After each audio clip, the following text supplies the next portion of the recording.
Katika vitu ambavyo wanaminyana navyo ni hadithul jariyah, hadithi ya kijakazi aliyepelekwa kwa Mtume sallallahu alayhi wasallam. Assalamu alaykum wa rahmatullahi wa barakatuh. Alhamdulillah hamdan kathiran tayyiban mubarakan fihi mil'a as-samawati wa mil'a al-ard wa mil'a ma baynahuma mil'a ma shi'ta min shay'in ba'd. Ahla ath-thana'i wal majd أحق ما قال العبد وكلنا لك عبد. اللهم لا مانع لما أعطيت ولا معطي لما منعت ولا ينفع ذا الجد منك الجد.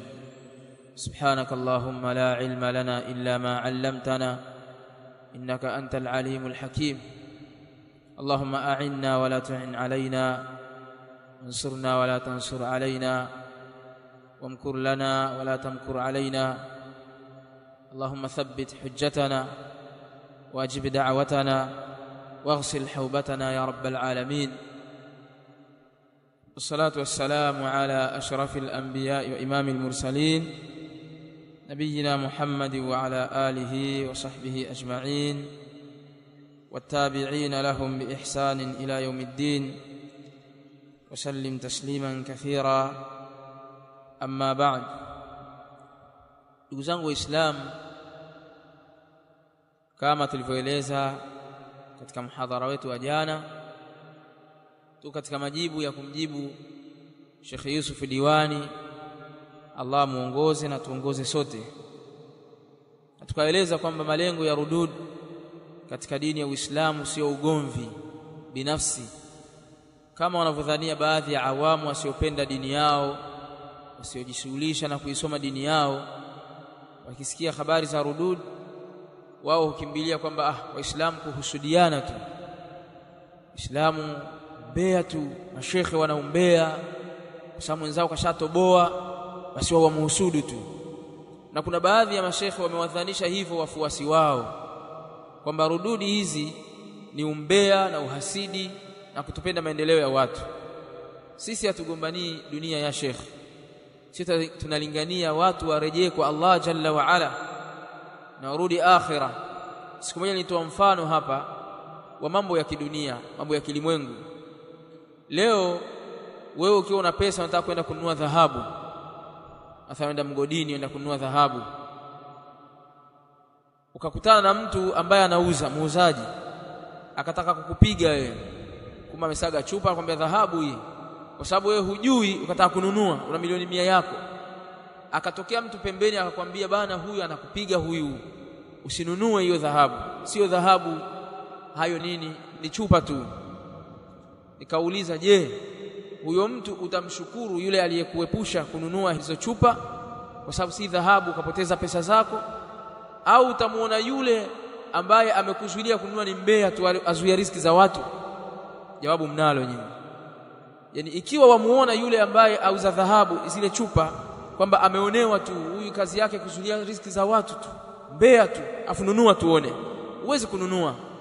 Bila shaka utamuona wa thamani ni yule aliyekuja kukwambia bana, hizi ni chupa hizi bana, hii nyumba ina migogoro, hii nyumba haina hati hii kadha, kwa sababu ni mambo ya kidunia, atakaokoe pesa yako. Lakini kwenye jambo la dini watu hawako hivyo. Sisi tukwambia huyu Sheikh Yusuf Diwani ana matatizo, si mtu wa dini huyu, ni tapeli kwenye jambo la dini yako, ukimfuata utaingia motoni, wal-iyadhu billah. Wewe wakasirika na kuona mbea tu, uhasidi tu, mwenzake ashakuwa na jina, sasa utafuta jina kupitia yeye, kama alivyosema yeye kwamba watu wengine watafuta majina kupitia yeye. Kwa hiyo inatakiwa watu wawe na tahadhari ya hali ya juu. Lakini jambo lingine, rududi hizi ndizo zilizosimamisha dini ya Allah subhanahu wa ta'ala tokea kale. Kuradiwa watu ndio sababu ya kusimama dini ya Allah jalla wa ala. Soma Qur'an, isome anzia suratul Baqara au anzia suratul Fatiha, sura ya kwanza katika Qur'an. Allah anasemaje? Ihdina as-siratal mustaqim, tuongoze katika njia iliyonyooka.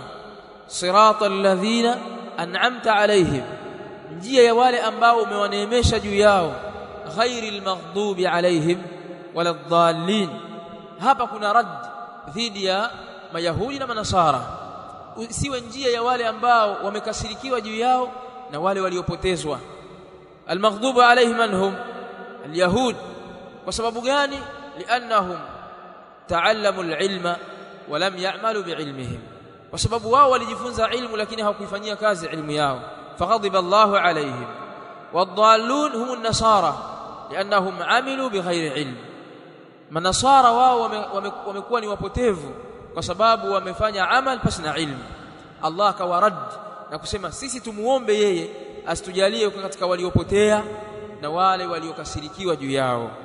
Kadhalika suratul Baqara Allah subhanahu wa ta'ala anza wa minan nas, hakuzungumza wanyama, akasema wa minan nas, na kuna katika watu man yaqulu amanna billah, wanaosema tumemwamini Allah, wa bil yawmil akhir, na tumeamini siku ya mwisho, wama hum bimu'minin, na hali ya kuwa wao si waumini.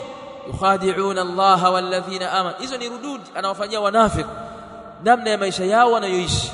Kwa hiyo ukisoma Qur'ani utakuta inasafisha njia. Na kadhalika Allah anatuambia wakadhalika nufassilu alayat, na kama hivyo tunazipambanua ayat na kuziweka wazi, walitastabina sabilul mujrimin, na ili iwe wazi njia ya waovu. Sasa ikiwa sisi tutanyamaza kwa batil kama hizi, ni nani atakayejua haki na batil? Mjinga atajuaje kwamba hii ndio haki na hii ni batil? Angalia hujja zinazotolewa kama hizi, watu wangezijuaje lau kama ingekuwa sio kumradi huyu Yusufu Diwani au mashayikh wanapobainisha haki kwamba haki ni hii na hii ni batil? Ndio sababu ya watu kuongoka na kushikamana na njia sawa sawa aliyotuachia Mtume alayhi salatu wassalam.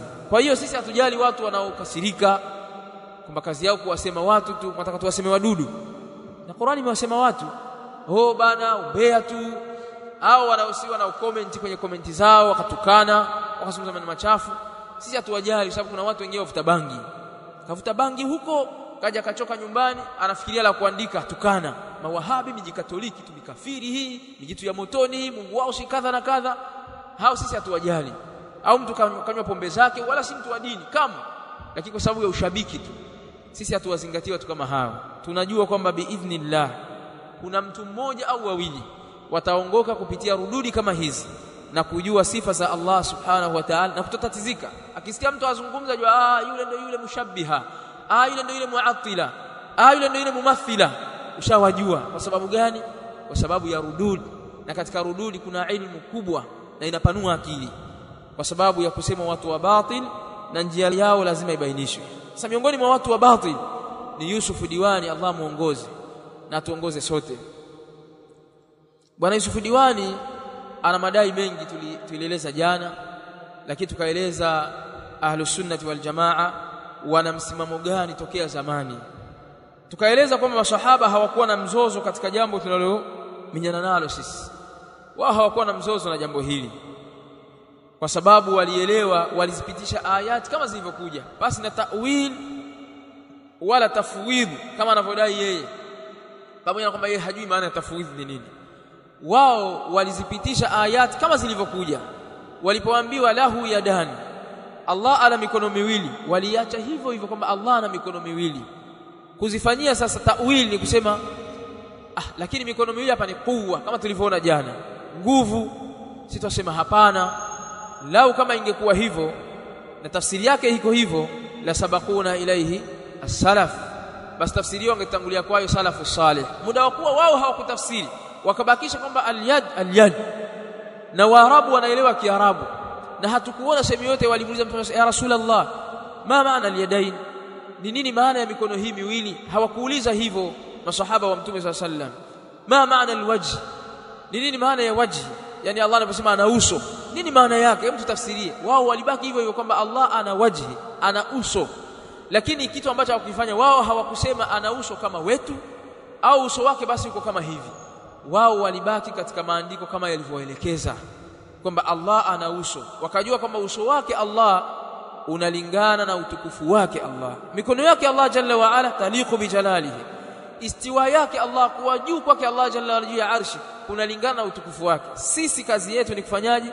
Ni kuamini tulichoambiwa na Allah na mtume wake sallallahu alaihi wasallam, na kubakisha sifa kama zilivyokuja kwa dhahiri yake, pasi na kupindisha, inakaidi ta'wilin, pasi na kuleta maana ambayo isiyokuwa dhahiri yake, wala ta'tilin, wala kupinga, wala tashbihin, wala kufananiza, wala tamthilin, wala kuleta mfano kwamba ikiwa hivi ni kama hivi. Sisi Ahlus Sunna hatuko hivyo. Kwa hiyo bwana diwani anapotusingizia anapokuwa anatafsiri maandiko, hayo ni madai yake na yeye hajatangulia yeye. Wametangulia mashekhe kabla yake waliompa itikadi hii pale aliposoma vitabu vyao na yeye akapinda, akapata zair. Nasallallahu yahdiyahu ila siratil mustaqim. Katika vitu ambavyo wanaminyana navyo ni hadithul jariyah, hadithi ya kijakazi, binti yule aliyepelekwa kwa Mtume sallallahu alayhi wasallam na Muawiya ibn al-Hakam as-Sulami rahimahullahu ta'ala.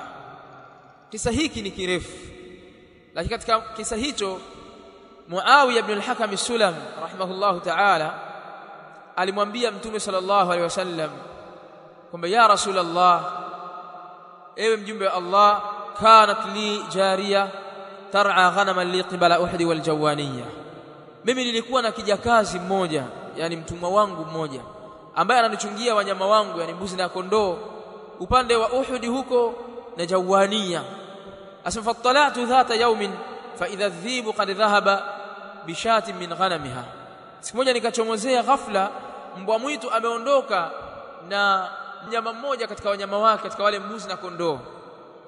Asema nikamchapa kibao mimi, wa ana rajulun min bani adam, na mimi ni mtu katika wanadamu, asafu kama yasafuni, mimi ninakasirika kama unavyokasirika, walakini sakaktuha sakka, mimi lakini nilimpiga kibao kumpiga. Kisha asema fa'adhama dhalika alayya ya nabii sallallahu alayhi wasallam, Mtume sallallahu alayhi wasallam akalikuza jambo hilo. Kwa nini umempiga wewe? Akawa anamuuliza kwa nini umemfanyia hivi? Yule sahaba akasema afala u'tiqha ya Rasulullah, je nisimwache huru? Qala atini biha, Mtume sallallahu alayhi wasallam akamwambia mlete kwangu mimi. Asema mlete kwangu mimi. Fa ataituhu biha, mimi nikamleta kwa Mtume sallallahu alayhi wasallam. Akamuuliza Mtume alayhi wasallam, faqala laha aina Allah, akamuuliza aina Allah, yuko wapi Allah? Qalat fi samaa, ile binti akamwambia Allah yuko juu, kwa maana yuko juu ya mbingu. Qala man ana, asema mimi ni nani? Qalat anta rasulullah, akasema wewe ni mjumbe wa Allah. Qala a'tiqha fa innaha mu'mina, Mtume sallallahu alayhi wasallam akasema muache huru, hakika huyu ni mu'min. Muda wa kuwa amejibu maswali haya, huyo ni muumini huyo, kwa sababu angekuwa sio mu'min asingeweza kujibu hivi. Sasa ile bwana diwani alipokuja anazungumza, anasema kwa hiyo mtu anaingia kwenye Uislamu kupitia kuulizwa kwamba Allah yuko wapi, akajibu Allah yuko juu, basi makatoliki wote ni Waislamu. Kwa sababu ikiwa aliingia kwenye Uislamu kupitia hilo la swali la aina Allah, shubha hiyo sio ndio shubha walizokuwa nazo walizojazwa wao. Ndio maana sisi tunamwambia tusiwasikilize watu wa bid'a, kwa sababu wana shubuhati. Kama huna namna ya kuzitegua umekwisha. Kwa hiyo tunasema kwamba mtu anaingia kwenye Uislamu kwa kusema Allahu fi sama, mbona makafiri wenyewe wanakubali kwamba Allah yuko juu? Kwa hiyo na wao wote ni Waislamu hao. Naona akida hizi za kiwahabi zilizokuwa mbovu, tuhadharini jamani, anaepusha watu. Inatakiwa bwana diwani afahamu kwamba ule ulikuwa ni mtihani. Tunafahamiana? Ule ni mtihani Mtume sallallahu alaihi wasallam amempa yule binti kwa ajili ya kuthibitisha imani yake na si kwa ajili ya kumsilimisha. Yeye alitaka kujua huyu ni mu'min, kwa sababu mu'mini ukimuuliza maswali haya atajibu hivi. Ndio akamuuliza aina Allah, yuko wapi Allah? Akasema fi samaa, Allah yuko juu. Man ana? Anta rasulullah, wewe ni mjumbe wa Allah. Akamwambia a'tiqha fa innaha mu'mina, mwache huru, hakika huyo ni mu'min. Kwa kukiri kwake haya, hii yatosha kwamba huyu ni mu'min, kwa sababu angekuwa sio muumini asingeyakiri haya. Tunafahamiana? Na zimekuja Mtume sallallahu alaihi wasallam alikuwa akiwapa mitihani, si huyu tu bali ashakumpa jahari ya mwingine Sauda. Imepokelewa katika hadithi, alimuuliza man rabbuk, ni nani mola wako? Qalat rabbi Allah, akasema mola wangu ni Allah. Man ana, mimi ni nani? Qalat anta rasulullah. Qala a'tiqha fa innaha mu'mina, huyu ni jahari ya mwingine, mtumwa mwingine huyo. Na mwingine alimuuliza unaswali swala 5? Akamwambia ndio. Unafanya kadha? Ndio. A'tiqaha fa innaha mu'mina. Kwa hiyo haya ni maswali anawauliza Mtume sallam kuwatega kujua hawa ni waumini. Tunafahamiana jamaa? Hii ndio maana ya maswali ya Mtume sallam. Wala haulizi Rasulullah sallallahu alaihi wasallam kwamba kwa nini wauliza maswali haya? Kwa hiyo wewe ni mushabbih. Kwa hiyo Mtume sallam atakuwa ni mushabbih wa kwanza, sio? Kwa sababu anasema katika maswali utakiwa kuuliza aina Allah. Kwa sababu unakuwa unataka kumfananiza Allah subhanahu wa ta'ala viumbe, basi wamkosoa Mtume sallallahu alaihi wasallam. Yeye alipowauliza hawa akakiri imani yao. Na ndio maana maneno haya walioyaelewa wana maelezo mazuri katika hili. Al-Imam As-Sabuni rahimahullahu ta'ala katika kitabu chake hiki Aqidatu Salaf wa Ashabul Hadith, tukitaja sana hiki kitabu chenyewe ni hiki hapa, ambacho hata Yusuf Diwani mwenyewe akikubali, kwa sababu katika ushahidi wake amtaja huyu, lakini maneno yake mengine hayakubali. Sasa wewe afatu'minuna bi ba'd al-kitabi wa takfuruna bi ba'd, mnaamini baadhi ya kitabu na mengine mnayakufuru sababu hayaendani na nyinyi. Aminini yote yaliyomo ndani yake muda wako yameafikiana na sunna.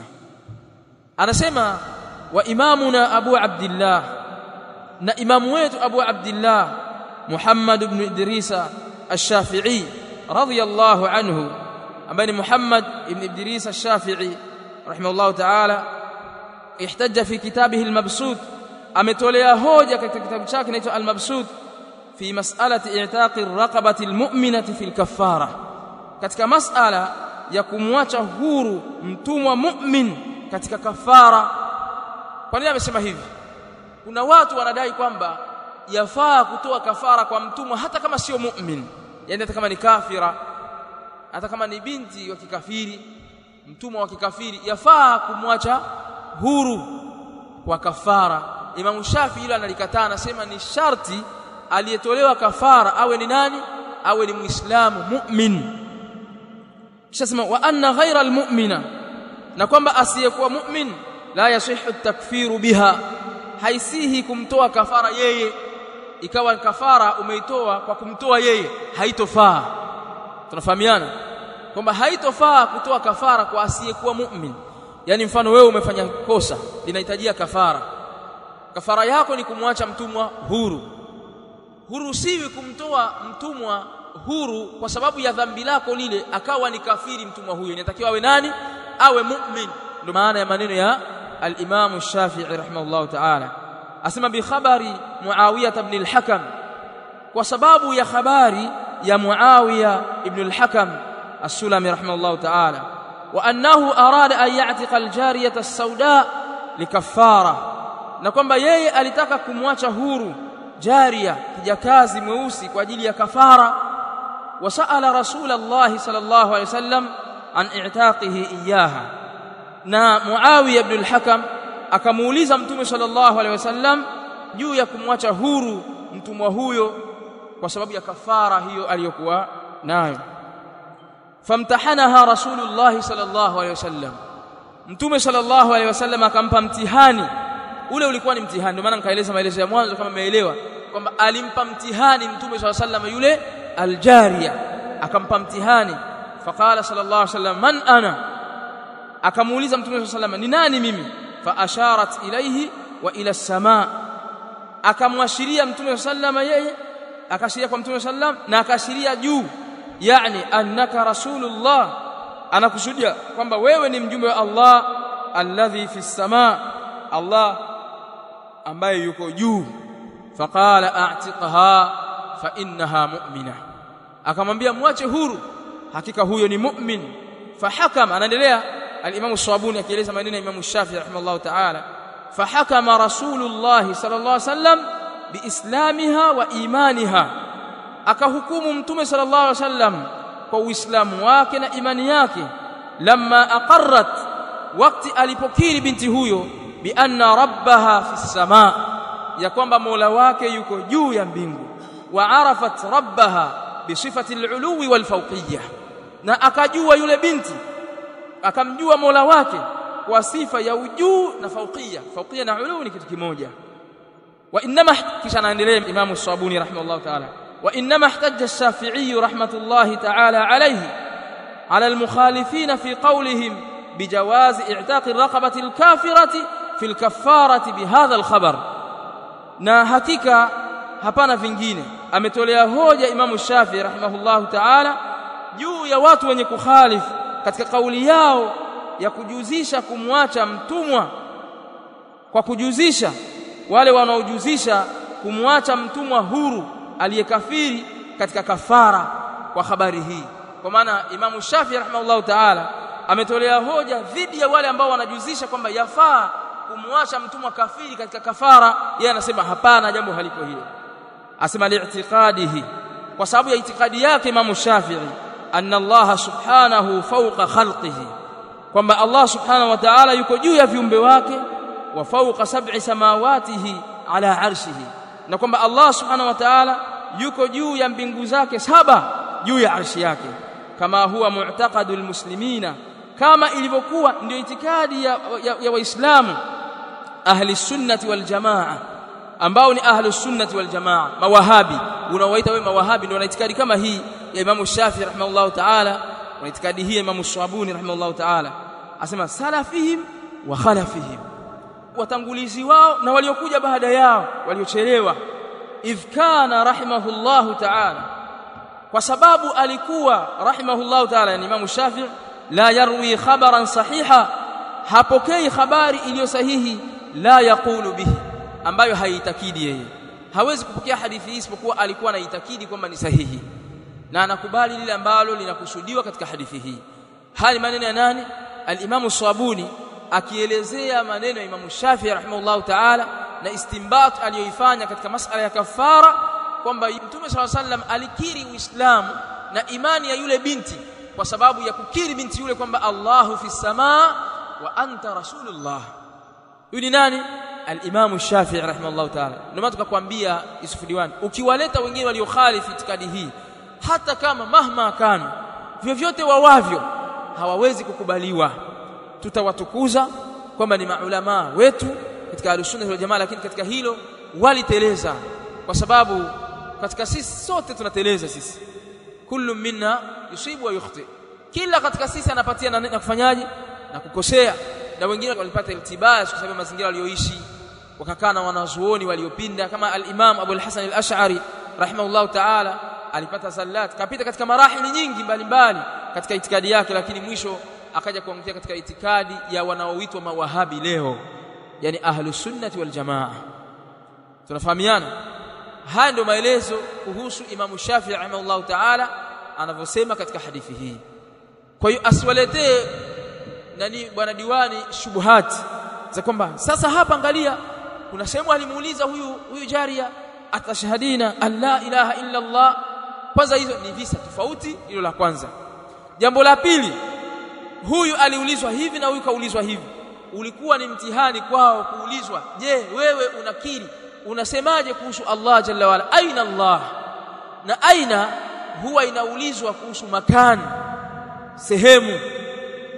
Ilikuwa binti aliposema Allahu fi samaa, Mtume sallallahu alayhi wasallam ambaye wewe ni mushabbih, kwamba wewe ni katika mushabbiha wewe, unamfananisha Allah na viumbe, unampa makani. Hapana bana, Allahu mawjudun bila makani wala jihatin wala yajri alayhi zaman. Yeye akakiri jawabu lake kwamba Allahu fi samaa, wala hakuna ta'wili katika hilo. Tunafahamiana? Kwa hiyo haya ni majibu kuhusu hadithul jariya, na hawawezi kujibu. Wajipange vipi wenye itikadi kama hii, waseme sisi twasema hivi, muda wa kuwa wamekhalifiana na njia ya salafu salih, basi ufahamu kama majibu yao si sahihi. Kwa hiyo bwana Diwani hoja zake zimeruka patupu. Yeye anasema zimekufa kifo cha kawaida. Anakuambia, akiamaliza kujibu anasema kwa hiyo hoja yako imekufa kifo cha kawaida kabisa. Na sisi tumwambia shubuha zako sio hoja, wako huna hoja na shubuhati. Shubuhati zako katika hadithi hii zimekufa kifo cha kawaida kabisa. Naam. Kwa hiyo haya ndio maneno ya al-Imam As-Sabuni akielezea maneno ya Imam Shafi'i rahimahullahu ta'ala. Na maneno haya ameyaweka katika mlango aliyouita istiwa'ullahi ala arshihi, kuwa Allah subhanahu wa ta'ala juu ya arshi yake. na katika maneno aliyosema mwanzo kabisa sema wayataqidu ahlul hadith ويشهدون أن الله سبحانه وتعالى فوق 7 سماوات على عرشه كما نطق به كتابه في قوله عز وجل في سورة يونس إن ربكم الله الذي خلق السماوات والأرض في 6 أيام ثم استوى على العرش akastaja ayat zinazoeleza kuhusu istiwa ya Allah subhanahu wa ta'ala na wanaitakidi ahlul hadith yani ahlus sunnah wal jamaa na wanashuhudia ya kwamba Allah subhanahu wa ta'ala yuko juu ya mbingu 7 yuko juu ya arshi. Sasa bwana diwani anachanganyikiwa ukisema juu ya mbingu afu juu ya arshi anakuambia arshi ni kitu kingine na mbingu ni kitu kingine na wote wako hivyo hivyo. Hata yule wapongwe yule bwana Muhammad mzee akisema mbingu ni kitu kingine na arshi ni kitu kingine. Kwa hiyo hapa tukuelewi kwa kusudia mbingu, kwa kusudia arshi. Huwezi kuelewa kwa sababu akili yako ishachafuliwa. Lakini alusunna ukisema kwamba Allah yuko juu fauka 7 samawati fauka al-arsh, Allah yuko juu ya mbingu 7, yuko juu ya arshi, wala wachanganyikiwi. Kwa sababu hiyo arshi iko juu ya mbingu 7. Tunafahamiana? Allahu fauka ibadihi, Allah yuko juu ya waja wake. Sisi tuchanganyikiwi kwamba labda Allah yuko juu ya vichwa vyetu baada ya sisi ni yeye. Naelewa, lakini hakuna anayechanganyikiwa ni hawa muattila hawa ndio wanaochanganyikiwa kusema Allahu fauqa ibadi. Kwa sababu siku moja yule bwana wa Pomo nilimwambia wa huwa alqahiru fauqa ibadi, Allah anasema na yeye Allah huwa alqahiru fauqa ibadi, yeye ndiye mwenye kuwatenza nguvu waja, yuko juu ya waja wake. Akasema kwa hiyo anataka kutuambia kwamba ukitoka juu yetu sisi basi Allah yuko juu hapa, yani yuko juu ya anga, na maana hata juu ya mbingu hajafika. Mimi nikaja nikamwambia hivi, wewe umechanganyikiwa. Kwani malaika sio ibadullah? Malaika sio waja wa Allah? Allah anasemaje? Bal ibadun mukramun waja'alu almalaikata alladhina hum ibadur rahmani inatha, na wajalia malaika ambao ni waja wa Allah subhanahu wa ta'ala wakawafanya kuwa ni watoto wa kike wa Allah jalla wa ala. Katika aya nyingine bal ibadun mukramun, bali hao ni waja wa Allah wenye kukirimiwa. Sasa nikamwambia hoja yako imeruka patupu. Hakurudi tena katika hilo, akakimbia. Nikamsomea maneno ya Ibn Khuzaimah rahimahullah ta'ala kwa kuelezea kwamba na wakanusha hawa Jahmiya kwamba Allah subhanahu wa ta'ala yuko juu, hali ya kuwa Allah subhanahu wa ta'ala anasema wa huwa alqahiru fawqa ibadi, ay fawqa ibadihi min almalaikati waljinni walins, au mfano maneno kama haya. Nikamwambia, akamjibu Ibn Khuzaimah kwamba hapa Allah anakusudia hapa juu, kuisha habari yake, na yeye mpaka leo kafa kifo cha kawaida kabisa. Alhamdulillah alladhi bi ni'matihi tatimmu salihat. Kwa hiyo tunamwambia na bwana Yusuf Diwani, utakufa kifo cha kawaida kabisa. Kwa hiyo haya ni mambo ya kuchunga sana. Hawa mabwana hawa wana maneno mabaya kuhusu Allah subhanahu wa ta'ala, na wanayakariri sana kuwapoteza watu, na sisi hatutaki kuwakubalia watu hawa. Tunatakiwa tuwaradi mpaka wanyolewe vipara, kama anasema Sheikh Abdul Fadhli Allah mhifadhi, kwamba chapa mpaka watoke vipara, sababu hawana adabu na jambo la dini. Sasa na sisi tunatakiwa tumnyoe Diwani, tumnyonyoe manyoya hayo aliyokuwa nayo atakupaa kabla ya kufikia wakati wake, mpaka abaki kwamba sasa hapa bwana Diwani hawezi kuzungumza, na akizungumza hajiamini, kama alivyo sasa hivi akizungumza hajiamini. Kila darasa sasa hivi anisema mimi, lakini sasa ananisema kwa kama maneno ya kike yale ya kurusharusha. Anakuja mtu anakuambia hoja za kike hizi, hoja za kike. Sasa kama za kike fanya hivi na hivi. Tutaona inshallah katika darasa yake ya balagha alitupia jana mtandaoni. Alijibu mimi baada ya kumaliza darasa yake kama dakika 15 ananichamba. Sema. Si uje ujibu, jitokeze. Afa ajifanya atuwajibu wahuni hawa. Tutakuja kumsikia hapo inshallah. Al-Imam Adh-Dhahabi rahimahullah ta'ala katika kitabu chake Al-Ulu alipotaja riwaya ya maneno ya Hammad ibn Zaid rahimahullah ta'ala tuliyotaja jana kwamba hujjatuhum ala dhalik, kwamba hoja ya al-sunna katika juu ya kuthibitisha ulu Allah subhanahu wa ta'ala an-nusus wal athar ni nusus za kitabu na hadithi za Mtume sallam. Akasema baada ya hapo wa maqalatul jahmiyya, na maneno ya Jahmiyya, anna Allah tabaraka wa ta'ala fi jami'il amkina. Wao wanadai kwamba Allah yuko kila mahala. Hao Jahmiyya hao Jami Safwan na watu wake wafuasi wake, wao walikuwa kidai kwamba Allah yuko kila mahala. Kwa hiyo wewe ukienda sehemu yoyote unamkuta Allah subhanahu wa ta'ala, wa subhanahu wa ta'ala amma yaqulu haula'i dhalimun uluwan kabira. Kwa maana wewe ukiingia kwenye mazizi ya ng'ombe huko, ukienda bafuni, ukienda chooni, basi Allah gani huyo kwamba Allah yuko kila mahala? Kwa sababu gani? Huwa ma'ahum aina ma kana. Wakaacha tafsiri za salaf wakatumia akili zao. Kisha akasema ta'ala Allahu an qawlihim, ametukuka Allah subhanahu wa ta'ala kuepukana na kauli yao. Bal huwa ma'ana aina ma kunna bi'ilmi, bali Allah yupo pamoja nasi popote tulipo, lakini kwa ilmu yake. Na Imam Dhahabi ameelewa maneno ya salaf. Kisha sema wa maqalatu mutaakhir almutakallimin, na maneno ya waliochelewa katika mutakallimun hawa ash'ira wa kina Yusuf Diwani. Sikiza kauli yao, anna Allah ta'ala laysa fi samaa, kwamba Allah subhanahu wa ta'ala hayuko juu, wala hayuko juu ya mbingu, wala ala al-arshi, wala hayuko juu ya arshi, wala ala samawati, wala hayuko juu ya mbingu zote, wala fil ardi, wala hayuko katika ardhi, wala dakhil al-alam, wala hayuko ndani ya ulimwengu, wala kharij al-alam, wala hayuko nje ya ulimwengu, wala huwa ba'inun an khalqihi, wala hajajitenga na viumbe wake, wala muttasilun bihim, wala hajaungana wao. Waqalu, na wakasema jami'u hadhihi al-ashya, hivi vitu vyote hivi tulivyovitaja, sifatul ajsam, kwamba hizi sifa za kiwiliwili hizi. Kwa hiyo ukisema Allah yuko juu huko ya arshi, umempa Allah kiwiliwili, kama tulivyomsikia Yusufu Diwani anavyosema. Ukisema Allah yuko kwenye ardhi, umempa Allah kiwiliwili. Ukisema Allah yuko katika dunia, umempa Allah kiwiliwili. Kwa hiyo wao hawana upande, yani hakuna walipomweka Allah subhanahu wa ta'ala. Na sisi tunamthibitishia Allah subhanahu wa ta'ala jihatul ulu, ambayo ulu hiyo ni sifa ya Allah subhanahu wa ta'ala aliyojitaja nayo kwamba ar-rahmanu 'ala al-'arshi istawa. Kisha akasema wallahu ta'ala munazzahun 'anil jism, wanasema wao hao ash'ira kwamba Allah subhanahu wa ta'ala ametakasika kuepukana na kiwiliwili, kwamba Allah si kiwiliwili. Na sisi hakuna katika mawahabi, sababu anasema kusema al-sunna, sisi hatumo, hakuna katika mawahabi aliyesema Allahu jismun, tunafahamiana, wala hakuna aliyesema Allah ana masikio kwa maana ya ala. Kanuni yetu ni moja, tunamthibitishia Allah sifa alizothibitisha yeye mwenyewe kwenye nafsi yake, na tunamkanushia sifa alizojikanushia kwenye nafsi yake, na tunatawakaf, yani tunasangaa, kwa maana hatusemi chochote katika sifa ambazo hakujisifia wala kujikanushia. Kama Allah hakusema yeye ana kiwiliwili, kwa hiyo sisi hatusemi Allah ana kiwiliwili wala hatusemi Allah hana kiwiliwili, sisi tunabaki katikati, kwa sababu yeye hakujisifia hivyo. Hatusemi Allah ana masikio kwa maana ya ala wala hana. Kwa sababu gani? Kwa sababu Allah hakulisema hilo, sisi tunasema lile alilolisema. Lakini tunasema Allah ana mikono miwili kwa sababu yeye mwenyewe ndiye alijithibitishia, na Mtume sallallahu alaihi wasallam amethibitisha hilo. Allah ana macho mawili kwa sababu Allah amejithibitishia kwenye Qur'an, tunafahamiana, amethibitisha Mtume sallallahu alaihi wasallam. Tunasema Allah ana waji, Allah ana uso. Kwa sababu gani? Kwa sababu Allah amethibitisha kwenye Qur'an na Mtume sallallahu alaihi wasallam amethibitisha.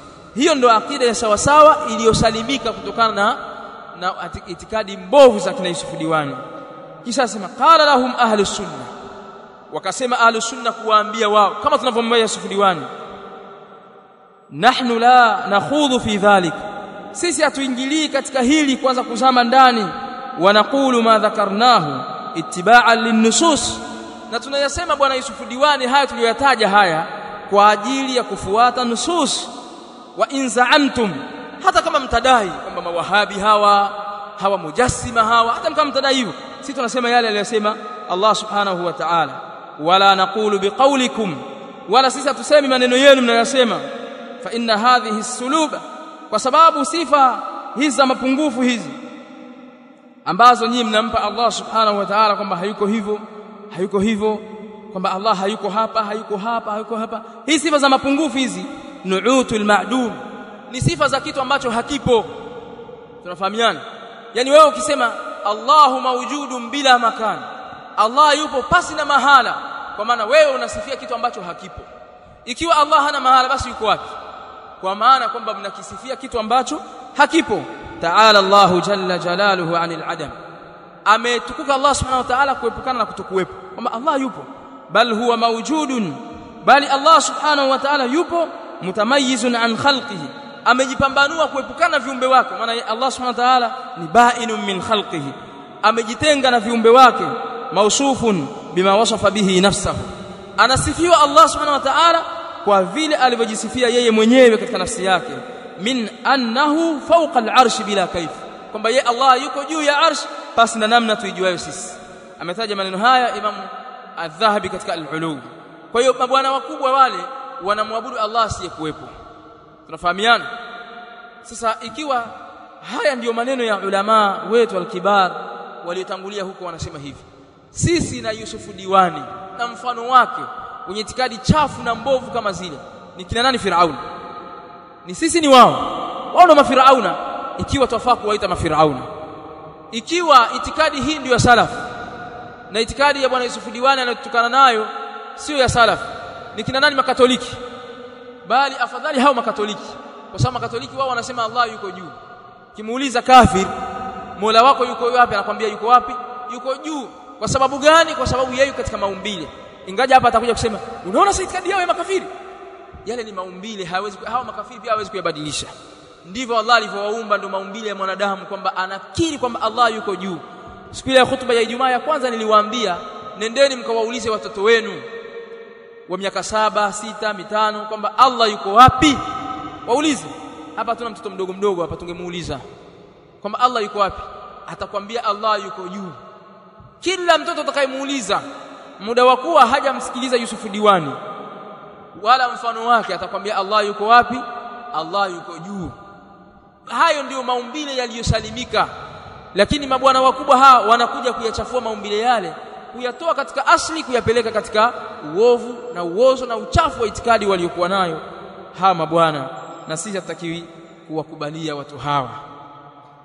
Kwa hiyo hii ndio akida ya nani? Ya Ahlus-Sunnati wal Jamaa qadiman wa haditha. Kadhalika katika mambo ambayo Yusufu Diwani anang'ang'ania, jana tuliuliza swali hapa, anasema ikiwa Allah anashuka huko juu ya mbingu akata masafa hayo, kwa sababu katika Biblia yake inasema akata masafa hayo, tunaambiwa hapa kuna miaka 70 mpaka kuja mbingu ya kwanza, mbingu ya pili miaka 70, mbingu ya tatu. Kwa hiyo Allah anakata masafa ya kwanza na meza mbingu ya kwanza hiyo, anakuja ya pili. Yaani bwana yule akili zake zishakufa na zishaoza, sababu anamsemea Allah kitu ambacho yani anampa Allah subhanahu wa ta'ala ajiz, sio kwamba Allah anashindwa kila kitu. Kwa maana Allah anakata masafa, anaanza mbingu ya kwanza, anakuja ya pili, anakuja ya tatu mpaka ya kwanza. Alafu akifika pale anza kunadi Allah. Sema Mungu wa mawahabi huyo. Sasa kwa sababu akili yake ishakorogwa na hasomi vitabu vya Ahlus-Sunnati wal Jamaa. Sasa Ahlus-Sunna wao wanamjibu Imam Ishaq ibn Rahawayh rahimahullahu ta'ala, anasema la yajuzu al-khawdu fi amri Allah, haifai kuingilia na kuzama katika jambo la Allah subhanahu wa ta'ala, kama yajuzu al-khawdu fi fi'li al-makhluqin, kama inavyofaa kuingilia na kuanza kujadili vitendo vya viumbe. Utakiwi kwanza kukaa katika mimbar kuanza kuelezea Allah bana, unajua Allah yuko juu ya arshi kadha, au Allah kama yuko juu ya arshi basi atakuwa kadha, basi binakana. Haifai wewe Muislamu kuwa hivyo, liqauli Allah ta'ala, kwa sababu ya kauli yake Allah aliposema la yusalu amma yaf'al, Allah haulizwi kila anachokifanya, wa hum yusalun, na hali ya kuwa wao wanaulizwa. Wewe ukifanya hiki, ukaja swala ya dhuhuri ukaswali rakaa 5, utaulizwa lima fa'alta hadha, kwa nini umefanya hivi? Sio Allah haulizwi. Allah akifanya lolote yeye haulizwi. La yusalu amma yaf'alu wa hum yusalun. Wala yajuzu li ahadin an yatawahhama ala Allah bi sifatihi wa fi'alihi, asema haijuzu kwa Allah subhanahu wa ta'ala kutawaham, kudhania juu ya Allah subhanahu wa ta'ala kwa sifa zake, kwanza kudhania sifa zake Allah subhanahu wa ta'ala kwamba ikiwa hivi basi itakuwa hivi. Wala vitendo vyake Allah subhanahu wa ta'ala huruhusi kuvidhania bifahmin, kwa ufahamu. Sasa mimi naona kwamba ikiwa hivi basi Allah atakuwa hivyo. Kama yajuzu tafakkuri wan nadhar fi amri al-makhluqin, kama inavyofaa kutafakari katika jambo la viumbe. Jambo la viumbe unaweza kutafakari kwanza, kwa nini sasa huyu jamaa alianza kutengeneza ndege hivi? Alianzaje hiyo ndege mpaka ikawa inapaa juu ya anga? Hayo fikiria, lakini usianze kuuliza Allah subhanahu wa ta'ala, sasa kwa nini Allah mbingu aliziweka juu alafu ardhi akaitandika chini? Hayo uruhusi kujiuliza maswali hayo, kwamba kwani kuna nini? Kwani kwa nini alfajiri iwe rakaa 2 alafu adhuhuri iwe rakaa 4? Sio hayo maswali utakiujiuliza wewe. Unatakiwa ujisalimishe, uswali rakaa 2 alfajiri, uswali rakaa 4 adhuhuri. tunafahamiana. Kisha akasema wadhālika annahu yumkin an yakuna Allahu azza wa jalla mawsufan bin nuzuli kulla laylatin idha madha thuluthuha ila as-samaa'i ad-dunya kama yasha. Na hiyo ni kwa sababu inawezekana kwa Allah subhanahu wa ta'ala kuwa ni mwenye kusifiwa kwa sifa ya kushuka kila usiku inapopita theluthi yake mpaka katika mbingu ya dunia kama anavyotaka yeye. La yusalu kaifa nuzulu, hakuulizwi vipi kushuka kwake. Lianna al-khaliqa, kwa sababu Allah ambaye ni muumbaji, yasna'u ma sha'a kama sha'a, anafanya anachokitaka kama anavyotaka, hakuna kuulizwa Allah subhanahu wa ta'ala. Maneno haya yametaja al-Imam Abu Ismail al-Harawi katika kitabu chake Dhammul Kalami wa Ahlihi. Dhammul Kalami wa Ahlihi ametaja al-Imam Abu Ismail al-Harawi. Tunafahamiana. Haya ndio maneno ya nani? Ya Imam Ishaq ibn Rahawayh. Kwa hiyo bwana diwani, maneno anayokuja nayo msiyachukue. Al-Imam ad-Darimi rahimahullah ta'ala, haya tunakariri kila mara, sasa leo tunasema rasmi. Alipokuwa akielezea jambo la nuzul, anaeleza kwamba watu wenye akili zile za kuanza kupinga kwamba hakuna Allah, hashuki kwa dhati yake, kwa hiyo ukisema hivyo wewe ni mujassim. Anasema hivi, fadda'a al-mu'aridhu al-marisi, amedai huyu mpinzani wa al-Marisi, anna Allah la yanzilu binafsihi, kwamba Allah hashuki kwa dhati yake. Inma yanzilu amruhu wa rahmatuhu, haka kinachoshuka ni amri yake Allah na rehema zake Allah jalla wa ala. Akaendelea kusema mpaka akasema wa hadha aidan, na maneno haya pia min hujaji nisa, ni katika hoja za wanawake, wasibiani, na hoja za watoto wadogo, wa man laysa indahu bayan, na hoja za mtu ambaye hana bayani. Maneno haya yapata katika kitabu chake Ar-Raddu ala al-Marisi. Sasa tulipoeleza maneno haya, huyu bwana akajichanganya, akasema kwa hiyo hoja za wanawake nyepesi kujibiwa, hoja za watoto nyepesi kujibiwa. Man laysa indahu bayan, mpe bayani wewe aelewe. Sio tushakupa bayani bwana Yusuf Diwani, lakini wewe huelewi, unakuwa kisoi. Kwa hiyo inabidi tukueleweshe sasa kwa nguvu na tukueleze maneno ya wanachuoni walivyosema, mfano watu kama wewe waambiwa maneno kama haya. Kwa hiyo hayo yafahamuni ayuha alfudala. Kadhalika al-Imam Abdul Ghani al-Maqdisi rahimahullah ta'ala alipokuwa akielezea watu wanaopinga hadithi ya Jariya na kuanza kuiletea ta'wil, asema waman ajhalu jahlan, na hakuna mjinga zaidi kuliko wajinga wote, wa askhafu aqlan, na mwenye akili iliyochakaa, yani akili ya ovyo au akili ya hovyo, akili yenye kuchanganyikiwa, wa adallu sabilan, na aliyepotea njia zaidi, mimma yaqul, kuliko yule anayesema innahu la yajuzu an yuqal, hakika haifai kusema aina Allah, yuko wapi Allah, baada tasrihi sahibu sharia, baada ya kuweka wazi mweka sheria ambaye ni Mtume sallallahu alaihi wasallam, biqaulihi aina Allah, kwa kauli yake aliposema aina Allah. Hakuna mtu mwenye akili mbovu na mjinga kuliko wajinga wote, na aliyepotea njia zaidi kuliko waliopotea njia wote, kuliko yule ambaye anasema haifai kusema aina Allah. Ukimwona mtu huyo jua amepotea njia, ana akili chafu, kadhalika ni mjinga kuliko wajinga wote. Haya maneno ya Imamu Abdul Ghani al-Maqdisi rahimahullah ta'ala katika kitabu chake al-Iqtisadu fi al-i'tiqad. Kwa hiyo haya maneno yachukueni. Baada ya maelezo haya wanawachuoni ambayo tumeyataja, na tokea jana tumeyataja, muhadhara wetu wa leo inshallah hautakuwa mrefu sana kama wa jana. Sasa huyu bwana Yusuf Diwani ana mikwara mingi.